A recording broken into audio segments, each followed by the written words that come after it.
Quick advisory up front, this episode is going to deal with an anime that has a large amount of sexual assault, and we're going to be talking about that, not in a lot of detail, but it is going to be a discussion that comes up here. So if you are sensitive to those kind of topics, I totally understand. This isn't the video for you. I have plenty of other anime reviews that are about anime you would probably find really interesting, so I would recommend go checking those out, but this one probably isn't for you.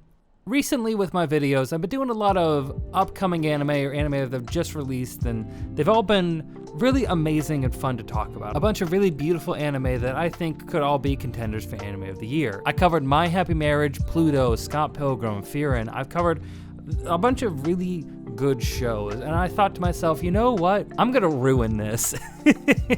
Which is what brings us here today, where we're talking about Goblin Slayer, a show that recently got a second season and was brought to my mind, and I thought, I guess I never actually watched that to see what happened, like what the whole deal was. So I figured I might as well give it a fair shake, watch the whole series, and communicate to you what my honest feelings are from this entire show, outside of just watching the first very jarring episode. Now, for those of you who don't know, Goblin Slayer is a fairly popular dark fantasy series that's really especially popular among edgy teenage boys who think that, oh my gosh, this is crazy, I have to tell everyone that I actually love this. Recently, Goblin Slayer's role for edgy teenage boys has been supplanted by a redo of a healer, but we're not talking about that anime, because I watched 2 episodes of that. Never again. Never again. I'm not doing that. Anyway, back to Goblin Slayer though. The reason this show has this kind of reputation is that its first episode, when it came out, had a very visceral effect on the internet at that time. The reason being for that is there has been, especially at the time that this came out, a very strong desire towards a darker fantasy, something that shows the more gritty, realistic version of what it's like to be an adventurer, right? I mean, this is a show that came out on the height of the popularity of Game of Thrones, so on the Western side of things here, there was very much an appetite for these type of dark fantasy shows. And Goblin Slayer, in its first episode, details an adventuring party of a bunch of newer adventurers, a priestess, a warrior, a martial artist, and a wizard, all go into a goblin cave to go and destroy a whole sect of goblins that are just hanging out there causing mischief. And they're all very confident from themselves because, you know, they have some adventuring experience for the most part, and they think goblins, pretty weak monster, we should be able to, you know, manage ourselves, be able to take them all out, should be no big issue.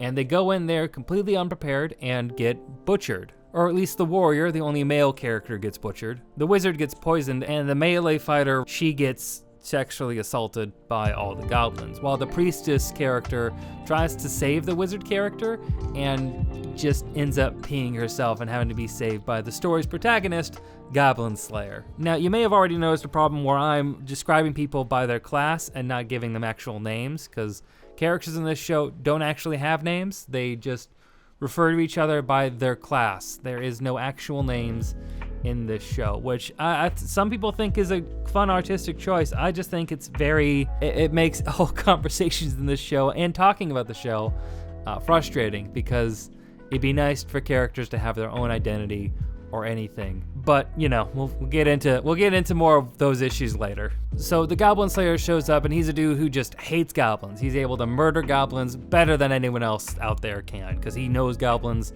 really well. It's the only thing that he does. He just murders all the goblins in this cave and saves the one fighter character who was being sexually assaulted, because she survived, because the goblins were more interested in doing that than actually killing her. And the episode ends with the priestess character who's just survived her first horrible traumatic encounter, deciding that she's going to continue being an adventurer under the tutelage of the Goblin Slayer. So yeah, the episode ends with Goblin Slayer defeating all the goblins, murdering the goblin babies because edgy, edgy, edgy, edgy, edgy, and them saving a bunch of women who were captured by the goblins to be sexually assaulted repeatedly, because that's what goblins do. That is going to be a recurring theme throughout this entire episode, is that the goblins, they just, whenever they run into a person, whenever they run into a woman, it's just sexual assault. It's just repeatedly, every single time, it's sexual assault. It's nonstop, and it's the only thing that the anime has for any kind of like actual shock value, right? Outside of this one episode, the show is actually pretty mundane. I would call it actually just boring. It's a boring fucking show. This is the type of fantasy series that had all of its shock value, all that it could muster in its shock value in the first episode, illustrating how dangerous goblins are and how it's bad to go out into a cave when you're not experienced and you don't have the right equipment or know what exactly you're doing. And goblins sexually assault people. That's the message you get from the first episode. And from that, the expectation you might have is that there will continue to be shocking moments, characters who are dying, no one's safe, anything could happen at any point in time, characters are not safe, and death is always right around the corner. Now you would think that. It doesn't happen. Doesn't happen at all, again, at any point in time. There's not a single main character or side character who actually dies at any point in time. Characters nearly die, but not actually. In the third episode of the series, you basically have 3 high-skilled adventurers come meet with Goblin Slayer saying, hey, we've been all sent by our respective races to seek you out so we can help you on your crazy adventures, basically. And it's a lizard priest, a high elf archer, and a dwarf shaman who all come together and are like, hey, we're gonna help you beat other crazy enemies because that's what we're here for. So all the adventures throughout this point in the series basically just have a stacked team of high-skill adventurers and a priestess who's not really prepared for these kind of situations but is here to learn and grow and change, be the character you see grow and develop over this series and you think you have some sort of connection to as like the actual main character, kind of, but this show doesn't really have a main character outside of, you know, edgy moments. Now, this is an off-script review, and I think you can tell by the way I've been talking about this show and my tone of voice that I don't enjoy this show. It's repugnant in a lot of ways, and it's not just that it's disgusting. Like the entire shock value of the show is just sexual assault, and I find that revolting. And it makes a lot of the scenes and scenarios incredibly uncomfortable, and its messaging and the way it treats sexual violence and the way it treats women who have survived sexual violence in this show is so unbelievably gross and sexist that, you know, that on its own is enough to say I would never recommend this series. But also, it's just the most boring piece of shit anime I've watched in a long fucking time. I don't understand. Well, I understand why people say that they like this show. It's because it's edgy. It's because it's, you know, over the top. It's dark. It has dark elements to it, and it's not good though. It's not good in any respect. I don't quite understand what the obsession is over a show like this. Because for the most part, I see people who buy into these kind of characters, who buy into this story. But the story itself is just a man who watched goblins murder his family, go on an endless quest to revenge. I feel like it's trying to tell like a story about revenge and how revenge consumes you, but also it's like, well, isn't that cool? Isn't Goblin Slayer cool? You're supposed to think he's a cool guy who's going out and like killing all these goblins and saving people, and all the women love him. Every single character has ooh eyes when he's nearby, and it's like, okay, I feel like the show wants to portray to people that it has some sort of deeper meaning, some sort of deeper message, that it is trying to say something about revenge and obsession, but in reality, it's just saying it's fine if you have a quest for revenge and obsession because goblins are an enemy that is just evil, and we're not going to really dig into that any further, but because it's just an entire species of a humanoid creature is just evil, and they're always evil. Don't question it. But also that quest for revenge is fine if you have your best friends with you and your friends are helping you along the way. That means it's all worth it because he believes in the power of friendship by the end. It's not good. It's not a good show. It's not a good series. It's not a series that is at any point truly critical of itself or its message or its plot. It's a story that relies solely on shock value to have anything of note that sets it apart from any other fantasy series, especially the fact that majority of the fights are against goblins. Now, the one thing that is interesting is that they do build up like the world of what the goblin like hierarchy is, and like with the different types of goblins they have and how they can arrange themselves in different forms of societies, right? And what those different tribes of goblins mean. And that can be interesting, and seeing like, you know, a Goblin Slayer talk about like the different ways that he has to kill them, that can be interesting. It doesn't carry a show though. It doesn't actually make for a show that I would recommend to somebody, because that on its own, that's like a fun little blog post, right? Or like a fun short story, you know? It doesn't make an actual full anime. You can't base everything off of that, right? You need to have actual characters that feel like they have unique wants and desires, and this show just has a dude who wants to kill goblins, and a bunch of other characters are like, you know what? That dude is what I want. I want to be around that dude. And I mentioned this earlier, but I really do have a problem with the fact that they don't have names for their characters. Like, you have Goblin Slayer's best friend, his childhood friend who's been with him from the beginning before he became obsessed with vengeance. Her name, Cowgirl. That's it. That's all. It's so unbelievably forced, right? Like, just give people names. It's way easier than this stupid convention that you're doing, like where you're just like, oh, you know, they're all just playing their roles in this group and they're not going to get actual names. It's just like, who does that? Like, the whole show is like heavily based off of D&D, or like, you know, heavily inspired by it. Clearly there's intro sequences that are like, this world was created by the gods and their dice, and like show someone rolling a d20, and it's like, okay, I get it, it's a D&D thing. You're doing like D&D stuff, you know, and that like, you're the grand DM as the writer of this series, and it's like your D&D party going on an adventure, and like the ways that those party members work together is supposed to be like the main appeal of it outside the shock value. Like, if I look at people who say they like this series and don't just reduce it down to shock value, the thing that they'll point out is that they love the team dynamics, and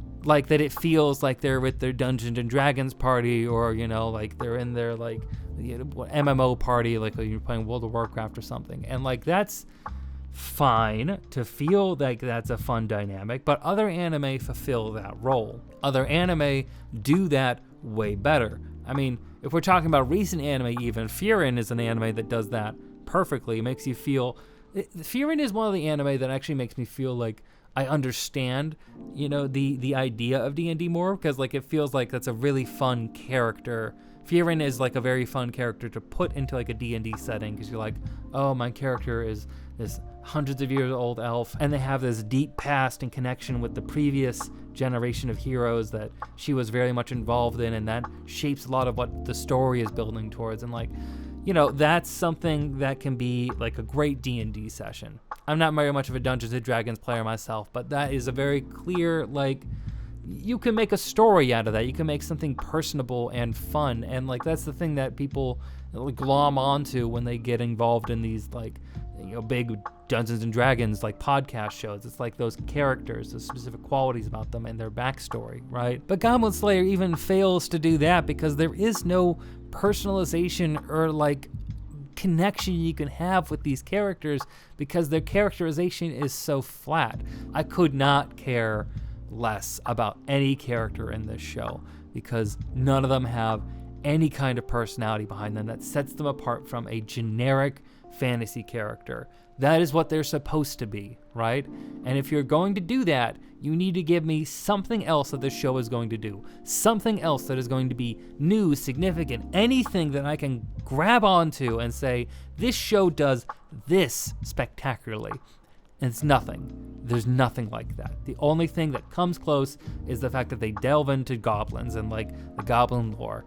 And that's really just like passively interesting. Like, oh, that's an interesting way to set up your world. And there's other things to bring up as well, like the fact that the first season has some really jarring animation for Goblin Slayer himself. Like, they have him 3D animated a number of times, which I get it. It's hard to draw armor. That makes sense that you would do that, but it is very jarring because he's like the only 3D character most times on screen, so it looks very, very strange and noticeable, and it does not blend well into the series at all. I have had moments where I talk about how people get too mad at CG in anime, and this is a moment where I feel it's justified to bring that up because it is so jarring. It's not like, you know, the Trigun Stampede anime was an incredible anime that is all CG, blends its world, everything feels wonderful inside the continuity of the world that you're getting. Same with Beastars, right? This is a show that just has one character as CG, and it's to cut corners and to cut costs, which is, again, a thing I understand the studio having to do, but it does make for a worse product because this is only gonna look worse with age. This whole, like, the animation itself, most of the animation is very much, still frames. There's not a lot of great, like, action animation. There's a few good moments in the first season. There's a few of them where I'm like, oh, hey, that's some pretty good animation. That's some pretty neat little trick you did there. But those are pretty few and far between. Most of the animation in the series focuses on a lot of still animation, dialogue animation, or just a lot of those anime tricks to actually avoid having to do anything complicated or that would take more time. As understanding as I can be for the animators of this show, it just makes for a show that feels a little lifeless most of the time. If we're just talking on a pure artistic level, there's a lot of really good things about the animation and the art style of season 1. And I think that overall it's very competent. It's not something that's like groundbreaking, but very competently done. I like the colors, like some of the use of darkness in it, and I think overall it sets a pretty good mood and tone for a dark fantasy series. The reason I keep specifying season 1 though is because season 2 is done by a different animation studio. Season 1 of Goblin Slayer and the Goblin Slayer movie, Goblin's Crown, are both handled by the animation studio White Fox. And White Fox is a studio you probably know from animating shows like Re:Zero and Steins Gate, two very popular, very highly praised anime. Now you take that and you oppose it to the season 2 animation team in Liden Films, and there's just something missing. A lot of it being in the coloring of this show. The coloring is so, I don't like it. I don't like it at all. The colors in this show feel so strange, and the action in this show takes a severe step back. You no longer have Goblin Slayer in any kind of CG elements. He is just animated 2D all the time, and you get some more details on his armor and everything with that. I think one of the things that always bothered me in season 1 is other characters would say Goblin Slayer has cracked, grumpy looking armor, that he doesn't look well put together, and I think they put more effort in season 2 and like showing that how like his armor is damaged and doesn't look great, and that's a nice touch. But like overall, like the art style just feels a lot, I don't want to say simpler, but it kind of is what it is. It doesn't feel like it has the same bite to it, right? Their work in Goblin Slayer season 2 is just subpar. Like, this is not a well done show. And while season 1 had limited animation and fight scenes, season 2 has like nothing. I don't remember a single moment of fluid, fun action that occurred in this entire series. It just feels like a lot of action frames, which is stuff that you would expect from a 90s anime. It doesn't feel like there was any moment that stood out to me as being something that had like an extraordinary amount of effort or time put into it. Other than that, there's not really anything really noticeable about this show. There is not anything about this show that really makes it stand out at all. When you get down to it, when you dig past everything, the only reason Goblin Slayer is talked about by people or remembered by people or in anyone's mouth at any point in time is because of its shock value, which is why that shock value was in there. It was in there so that people would say, this is an anime that does fucked up shit, except they don't commit to that. They don't kill characters consistently through the show. There's like 2 times where the party has felt like they've been overrun when they're fighting goblins, and both of those times, High Elf Archer had her clothes torn off and she was nearly sexually assaulted, and then at the last moment, wasn't. Crazy. That is the epitome of this show, right? It is moments where you just have a power fantasy main character who is so badass and cool and all the women love him, and he easily just plows through enemy after enemy after enemy, taking up other weapons, killing them all over the place, and there's some interesting things done with like the strategy of it, like some things occasionally, but it's not persistent through the whole show. I think some people might take issue with the fact that I call, Goblin Slayer a power fantasy character, which, I mean, he clearly is. That's clearly what his entire purpose is. But people will say, oh, there's moments where Goblin Slayer's tossed around, beat up, that he's damaged a lot. He's not a one-punch man, right? He can't just endlessly, kill everything with no issue, right?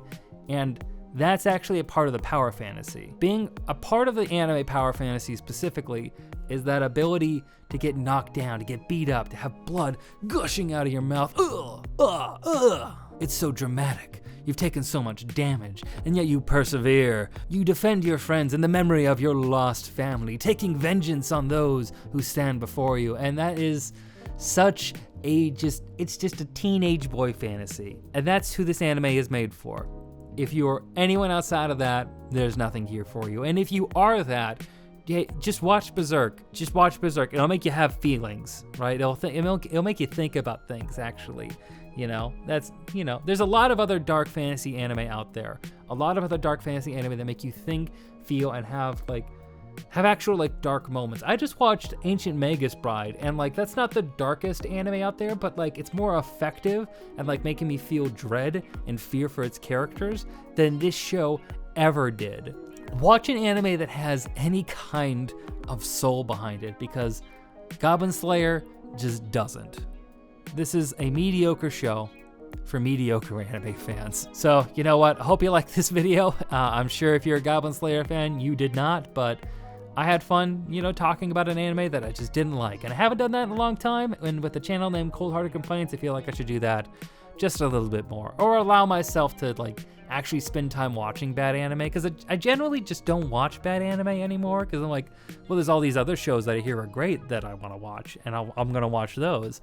And then I just miss out on all the anime that are bad or frustrating or just, have something other to talk about. So yeah, I hope y'all like this discussion here. I'm going to be back with another video coming out pretty soon that's going to be me actually being positive on another anime. Look out for that. Be sure to like, comment, subscribe, if you want to see more videos like this. But anyway, I hope you all have a great day, a great night, or whatever it is you're having, and stay rad.